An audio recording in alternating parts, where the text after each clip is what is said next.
Historically, advisors have liked using analytics to plot the performance of cash versus investments, particularly over the long term, to try and educate their clients on the perils and the dangers of leaving your money invested in something that's considered low risk. And when it's considered low risk, that's a bit of an irony because the longer you hold it, obviously inflation erodes it, and therefore it's actually could be considered quite high risk to hold investments in a low risk asset for a long period of time. It's all very well and good explaining this to a client with words, but obviously pictures paint a thousand words, and that's one of the core uses of analytics to do just that. So the example I've got here on the left-hand side is a client portfolio. Ryan Hughes has just got an investment portfolio, and I want to compare that portfolio against cash. And there's a couple of ways I can do this. I'm going to use the Bank of England base rate here. We've also got Bank of England base rate +1, +2, +3%. However, under market indices, where you'll find most of the cash indices, you've also got a Financial Express range of indices, which are quite useful, which are just basically growth rate. So if my client is actually getting 2%, 2.25% in cash, you can select the exact rate and it will just simply be a line growing at that rate. So it'd be a little bit more realistic to them. But if I'm doing these long-term charts, it's probably better to use the Bank of England base rate for cash. But again, that's quite subjective. It's up to the user. And on the right-hand side here, I want to plot that on a line chart over the last year and click on generate.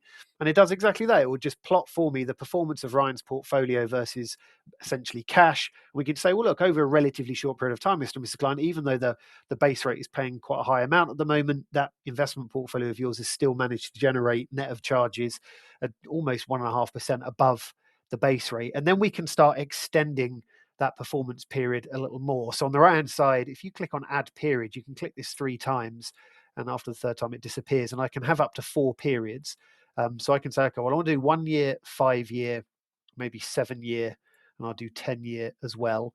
And I want to rebase this as a pound figure. So rather basing this as a percentage figure, my client's got 100,000 to invest. So we'll put 100,000 in there. And again, trying to make this as relevant to Ryan as possible. And as we expand that out, you've got the 4 charts. And the one thing you'll notice is the time period gets longer, the delta between the two gets broader until you get the 10 years at the bottom right hand corner where we can show the client, well, look, Mr. and Mrs. Client held in cash over that lengthy period of time would have generated about 15 grand's worth of growth. However, with the investment portfolio, it's done about 80,000 of growth. Now, that doesn't consider inflation. So if I come back to this main screen, we'll just reset the time period. We'll just focus in on that 10-year period. And on the left-hand side, if I just type in RPI, CPI, CPIH, we've got all the measurements of inflation in here. I'll add that in. I'm just going to make that black. And on the right-hand side, I'm going to click on generate, and it's going to still show me my cash versus inflation, but it's a nice reminder to the client that actually we're saying the cash is growing by 15,000, but that's not necessarily true because inflation would have eroded all of that gain. You've really got to try and keep your head above that black line to be getting any real growth. Otherwise, you're actually losing assets. Although technically that red line looks like it's going up, it's not at all. So that's one nice way of looking at it. The other way to run that chart, if I come back to this main screen, is we'll just base this as a percentage figure again. And under relative, we can create relative charts, which are quite useful when we're looking at cash versus investments, particularly when we're considering RPI. And we can make something relative. So all of those items I've got on the left-hand side are now selectable over here. So I can select RPI as the relative benchmark.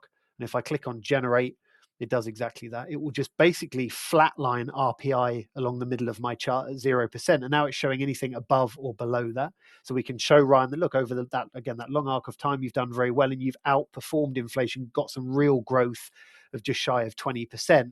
However, that cash rate, had you have managed to achieve the base rate, which is probably actually unlikely, you probably get slightly less than that. But if you had have achieved the base rate over that lengthy period of time, you'd have actually lost 24% of real value. So whatever climate the rates are, whether they're high or they're low, analytics has a lot of data, and therefore you can plot this back quite far, and you can again educate clients in terms of the long-term danger of investing in cash, particularly when we start considering inflation.